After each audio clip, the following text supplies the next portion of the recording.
Chapter 2 Awake the Senses. The royal morning coffee awakened the senses. By the time Dry Rose convinced himself that the events of the morning would blow over, they came back to bite him with a vengeance. The moon rushed, was tampering off. The two part-time employees had hired the covered customers during the busy times had clocked out, and he was just starting to get the shop cleaned up for closing while the last few customers chatted out in the main room. Then Rarity walked through the door, and she brought her friend. Dry Rose had never really seen Princess Twilight sparkle in the daylight. With her mane combed out and her eyes actually open, she was far more beautiful than he was used to. Those pale, entrancing eyes were nearly the shade of her soft coat, and the sight made his own tired mind tie his us up in knots while the two young mares walked to his counter to place her orders. "One small matcha life frappuccino with one pump matcha and one shot." Dry cleared his dry throat and looked at Princess Twilight Sparkle. "And for you, ma'am?" "Just a coffee," she said, Twilight looking over his head at the price board. "And a cherry pastry."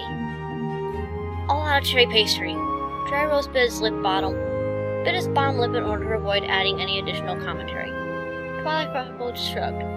"Just a coffee, then." He managed to get their orders completed and delivered without spilling too much over the machinery, and maintained his somewhat wobbly stance behind the counter while Rarity and Twilight Sparkle took a seat in a nearby booth, which gave them both a good view of him and vice versa. It was most certainly not a coincidence that the two mares had taken that specific booth, because Rarity had nearly body checked her friend into the seat. Then, nothing. The two of them sat and drank their coffee between light conversation, with Princess Twilight Sparkle looking a little bored and irritated, while Rarity was maintaining the expression of a young colt who has lit the fuse on a particularly large firework and seen the fizzing section vanish inside, only to have nothing happen. And after about half an hour, the two mares left while Dry Rose heaved with a giant sigh of relief. "Hello, Applejack. Just finished up the day, I see." Dry Rose strolled over to the apple cart and poked his nose into the nearly empty storage compartment. "Mind if I clean out your inventory?" "Feel free." Applejack nosed over in an empty paper sack before returning to her task of getting the cart ready to return to the farm. So what?" Dry Rose dropped the last few apples into the bag and cast a curious look at Applejack, who was wearing much the same anticipated expression he had seen on Rarity just a short time ago. "So, what did Twilight say when she came over to the shop this afternoon?" Dry Rose shrugged.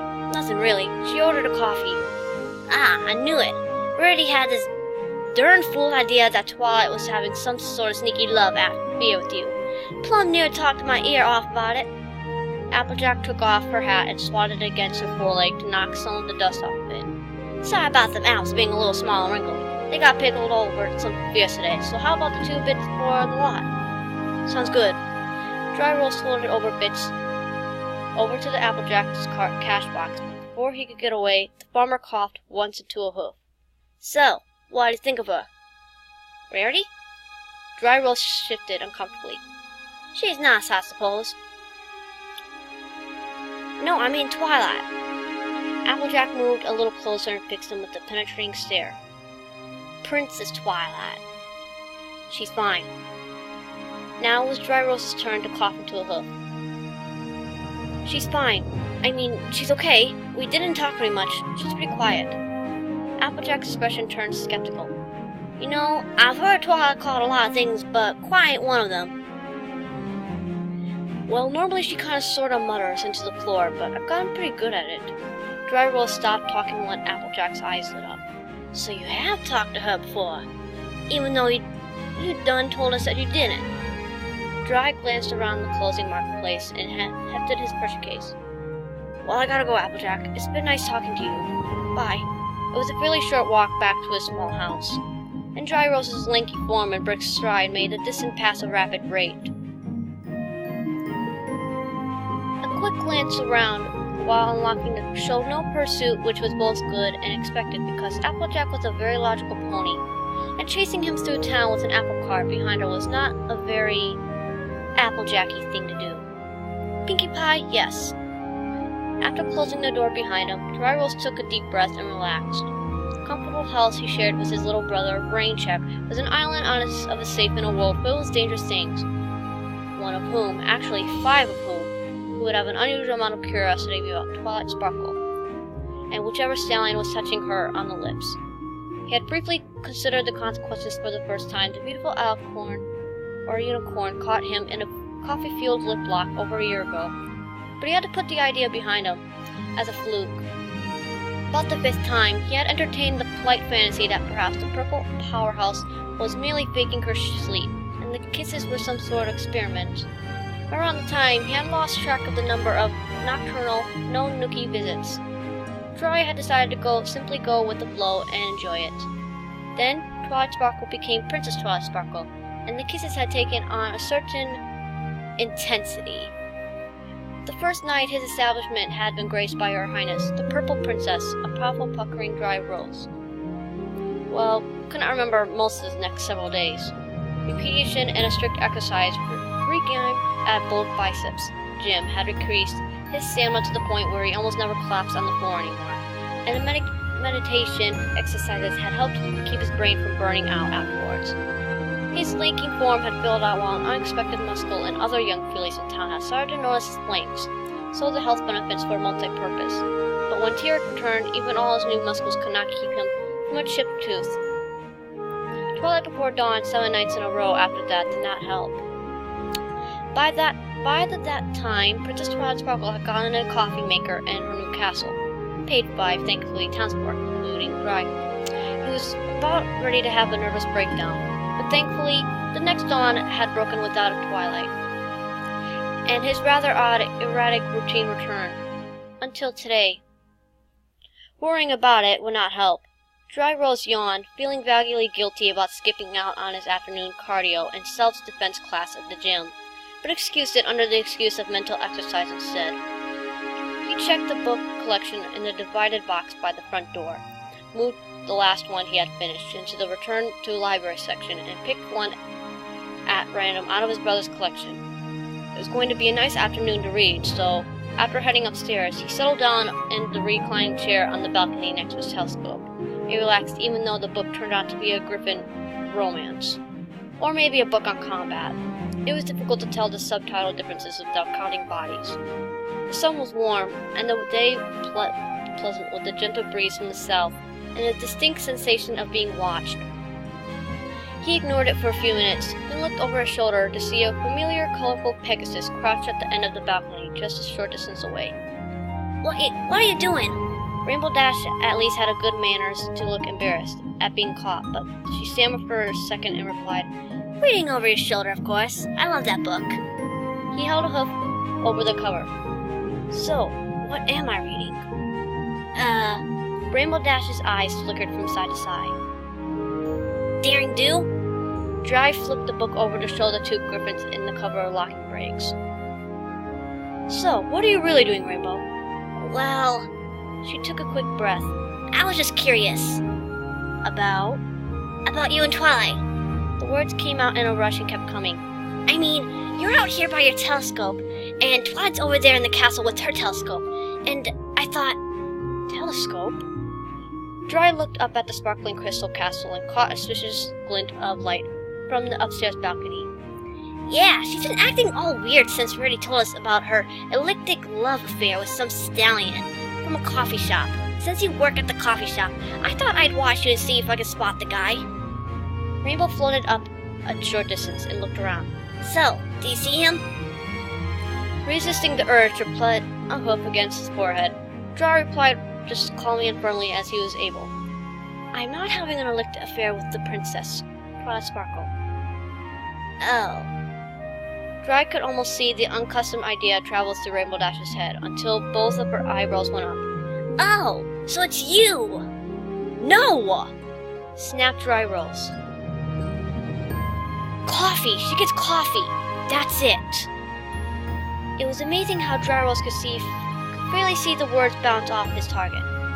That's funny, because when we were all over at her castle earlier, she said she'd never been to your shop before, even though she's got a couple of dozen of your empty cups in the kitchen recycling bin. I deliver, said Dry in a flat deadpan. I bet you do. Rainbow Dash waggled her eyebrows. So, how far have you two gotten? Because Pinkie Pie has a tool going with Lyra, and I've got my money on. You haven't gone anywhere. Snapped Dry in expiration. We are not going anywhere. Now, if you'll excuse me. He settled back down in the recliner with his book, waited for at least 2 pages for Rainbow Dash to become bored and fly off, then looked back up. Go away. To her credit, Rainbow Dash did not look as if she was trying to pull something like she normally did. Instead, she seemed a little concerned, which appeared to be contagious. Look, we're just worried about our friend. We? Pinkie Pie and me. After all, Twilight's always been a bit of an egghead. Okay, a lot of a bit of an egghead. And we've never actually seen her on a date before, so we just want to make sure she's taken care of properly. You understand, right? It did make sense. A little. At least, and Dry could feel his heart rate return to something. Approaching normal. Yes, I see why you might be a little upset. Great! Rainbow Dash settled down on the balcony next to Dry. So, are we talking full making yet, or just hugging and kissing? No! A loom sense of Dry came over Dry Rolls, much like the feeling he would get before the smoke detector would go off and indicate that the oven was acting up again. You said you told Pinkie Pie. Of course. Of course, Twilight is my friend, and Pinkie Pie is my friend, and friends will tell other stuff, which is why we were a little upset that Twilight didn't tell us about you, so spill it! Pinkie is every pony's friend, snapped Dry Rolls. Who did she tell? He raised his head up over the balcony rail and looked down at the Ponyville. For one long heart-stopping moment, every single pony, as far as he could see, was looking back at him. Some were content to look, several had bought folding chairs as if they were waiting for the fireworks, and 2 in particular had stalked out the park benches and street. Then they all suddenly seemed to find something more interesting to look at, even the one with binoculars. Author's note. On binoculars, Skittaloo. Would you believe Kitty Mark was saying as bird watchers? Alright, guys. Thank you so much for watching. I actually, this actually was pretty funny for once. I actually quite enjoyed it myself, which wasn't quite too bad, actually. I'm actually, in fact, impressed. But yeah. Oh god. But anywho.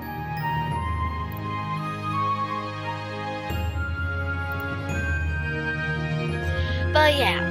Basically that was Chapter 2, Awakening of the Senses for her Royal Morning Coffee.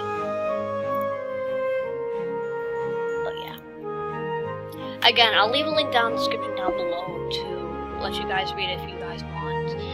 This time I tried really hard to actually read a little more slower, which I did pretty good on. But yeah. Anywho, I'm still working on my Rainbow Dash impression because it's a little hard still actually, but still. But yeah, that's about basically it. If you guys liked it, or if you ponies or warriors enjoyed this video, give it a thumbs up and comment and subscribe to actually join the clan. And you know what? I'll see you warriors or ponies in my next video. Stay sharp!